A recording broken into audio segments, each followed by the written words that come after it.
You know, friend, I turned 80 last week. 80! I still can't believe it myself. If someone told me I was 70, maybe even 68, I might have nodded and smiled. But 80? Heck, sometimes I feel younger than my grandson, who grunts every time he gets up from the couch. Now here's the kicker. I can still climb stairs.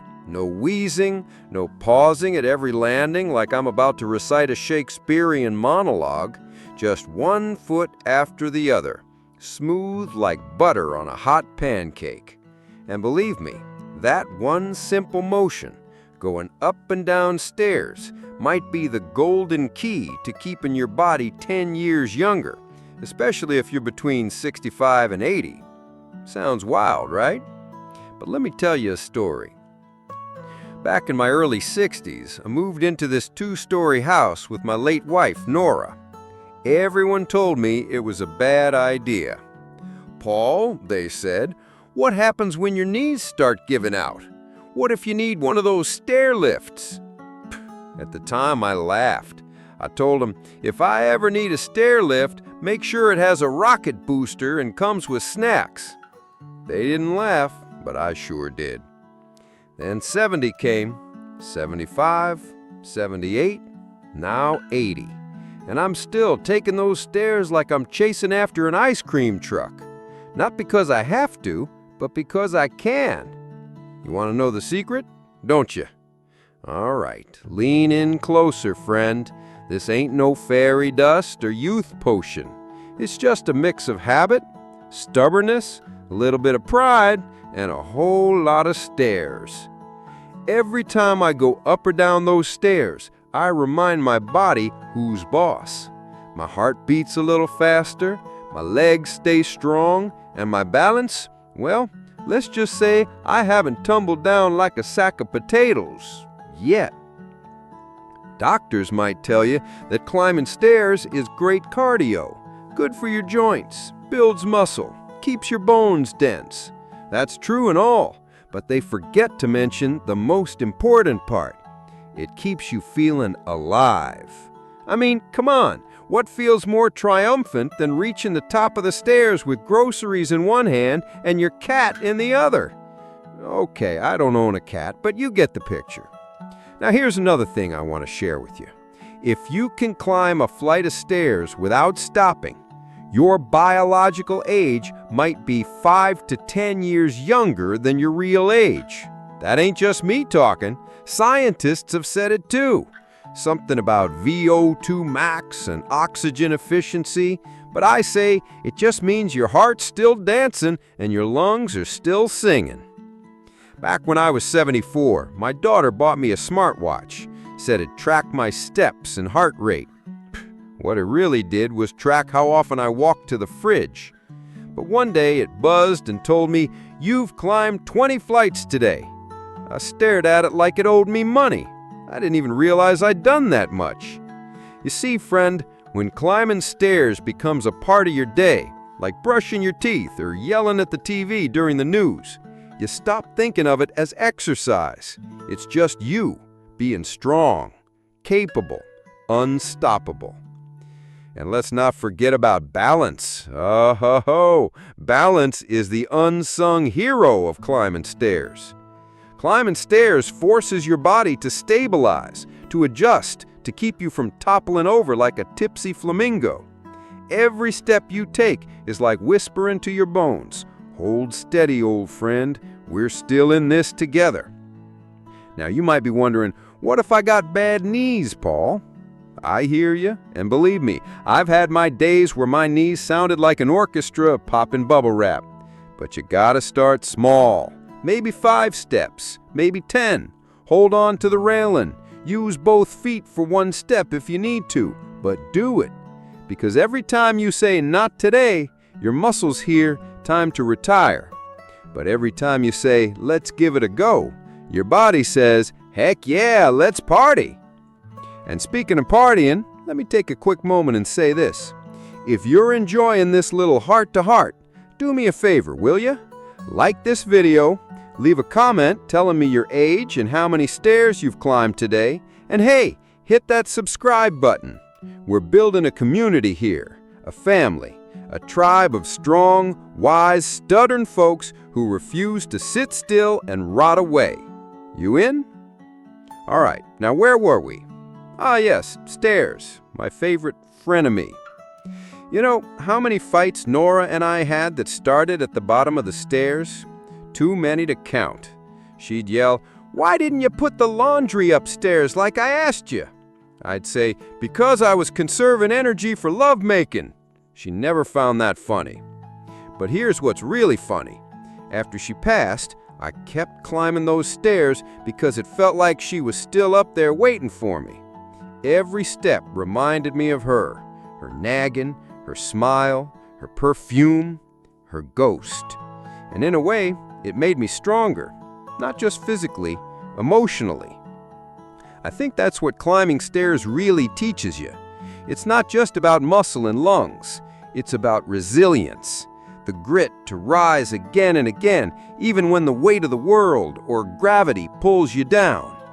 Want to know something else? Every time you climb stairs, your brain gets a boost, too. Movement sends blood rushing to that noggin of yours, fresh oxygen, new thoughts.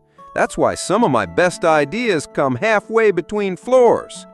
One time, I remembered where I put my wedding ring after 10 years, mid-staircase. Turns out I'd tucked it inside a coffee can in the attic. Don't ask why. Another time, I solved the mystery of why my slippers kept disappearing. It wasn't the dog, it was my granddaughter playing Grandpa Treasure Hunt. Found them stuffed behind the stairs. That rascal. I'll tell you this, friend, stairs don't lie. They don't judge, they don't flatter, they just are. You either go up them or you don't. You either fight for your youth or you surrender it. And I ain't the surrendering type. But don't take my word for it. Try it yourself. Tomorrow morning, after your coffee and before your excuses, just take a few steps. One at a time. Hold on to the railing if you must. Use both feet for one step if you need to, but do it. Because every time you say, "Not today," your muscles hear, "Time to retire." But every time you say, "Let's give it a go," your body says, "Heck yeah, let's party." Now, before I give you more of my secret sauce, let me catch my breath, friend. I still got plenty to tell you, the kind of stuff that might just change your outlook on those good old stairs forever. All right, friend, now where was I? Ah, yes, the secret sauce. I told you already that stairs don't lie. They're a mirror reflecting what your body's still capable of, what it still wants to do.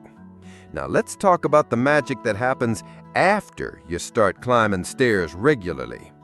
Let me take you back to when I was 76.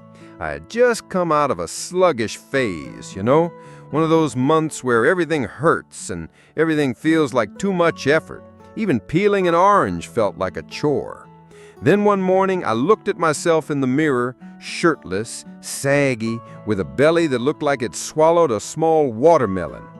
I raised one eyebrow and said, "Paul, you either get moving or you'll be moved into a care home."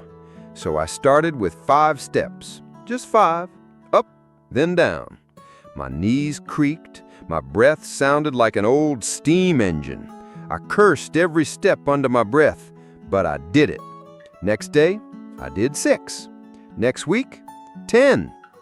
A month later, I was carrying a laundry basket up the stairs like it was my birthright. And something unexpected happened, friend. Something I never expected in my senior years. I started to feel powerful again. Not like in a bench press a car kind of way, but powerful in the sense that I was in control again. My legs firmed up, my back straightened, my posture returned. Heck, I caught the mailwoman checking me out one day. I swear she lingered an extra second. Every time I climbed those stairs, it felt like I was aging in reverse, like I was pulling myself out of the swamp of decline and up into the sunshine of vitality. And not just physically. My moods got better, my sleep deep as a canyon, my appetite like a teenage boy again, but in a good way, not in the eat 5 cheeseburgers way. And my confidence, through the roof. You know, I went to a senior center gathering a couple years ago. Everyone was sitting, chatting, knitting, reminiscing about the 60s. I walked in with my chin up, calves popping, and some guy muttered, "What's he doing here? He looks like he should be teaching yoga." I winked. Stairs, brother. Nature's leg day. Now, here's a fun little fact for your brain to chew on. Researchers in Canada found that older adults who regularly climbed stairs performed better on memory tests. You heard me, better memory. It's like every step you take upward tells your brain, "Stay sharp, soldier, we've still got places to go." Want more proof? I did a little challenge with my buddy Sam. He's 72, lives across town, and the man loves gadgets. He's got every health tracker under the sun. We both agreed to track our stairs climbed over 30 days. I ended up averaging 18 flights a day just from chores and general pacing around my 2-story house. Sam, only 4 flights. At the end of the month, he said, "Paul, you sleep like a baby, walk like a panther, and you remember everyone's birthday. What gives?" I said, "Stairs, Sam, and stubbornness." Friend, if you're still with me, I hope your mind's starting to shift. I hope you're realizing this isn't just some silly pep talk from an old geezer. This is the real deal. The small act of climbing a flight of stairs daily can change your whole dang life. Now let's be honest for a second. A lot of people, especially after 65, start doing the exact opposite. They start avoiding stairs. They move into one-level homes. They install chair lifts. They start thinking, "Well, I'm old now, time to coast downhill." Let me tell you something with all the love in my wrinkly heart. The moment you stop challenging your body starts packing its bags. You've got a choice. You can say, "This is too hard," or you can say, "This is how I stay young." And I get it. Not everyone's got perfect knees. Not everyone has stairs in their house. But you can find steps almost anywhere. A park, a mall, a friend's porch. Get creative. Heck, even a sturdy stool you step on and off of can work if you're careful. It's not about climbing Mount Everest. It's about refusing to let your muscles gather dust. Let me tell you one more thing. Climbing stairs is an act of rebellion. It's a declaration that says, "I ain't giving up. I ain't fading away. I'm still in the game." It's easy to sit in a recliner and slowly dissolve into the upholstery. It takes courage to get up and climb. So here's your challenge from old Paul. Tomorrow morning, after breakfast and before the weather forecast, find a set of stairs. Could be 5 steps, could be 15, doesn't matter. Go up, then come down. Repeat. Track it on a notepad. Write it down. Feel the burn, the breath, the heartbeat. Do it for 1 week. I promise you, you'll feel different. Not just stronger, not just healthier, but younger. And not in some fancy way, in the real, tangible, holy smokes, I just carried my grandkid up the stairs without gasping for air kind of way. And friend, if that doesn't make you grin like a kid with a slingshot, I don't know what will. Now let me end with this. When I turned 80, my granddaughter asked me, "Grandpa, what's the one thing you did that made you feel younger than your age?" I didn't even hesitate. I said, "Stairs," and refusing to act old. So climb those stairs. Climb them like your life depends on it, 'cause maybe, just maybe, it does. Now, don't forget what I told you earlier. If this gave you even a tiny spark of hope, humor, or inspiration, give this video a like. Share it with someone who needs a push. Leave a comment with your age and how many stairs you've conquered this week. And don't forget to subscribe. We're just getting started, you and me, because life's got a lot more steps left to climb, and I ain't done climbing yet. Neither are you.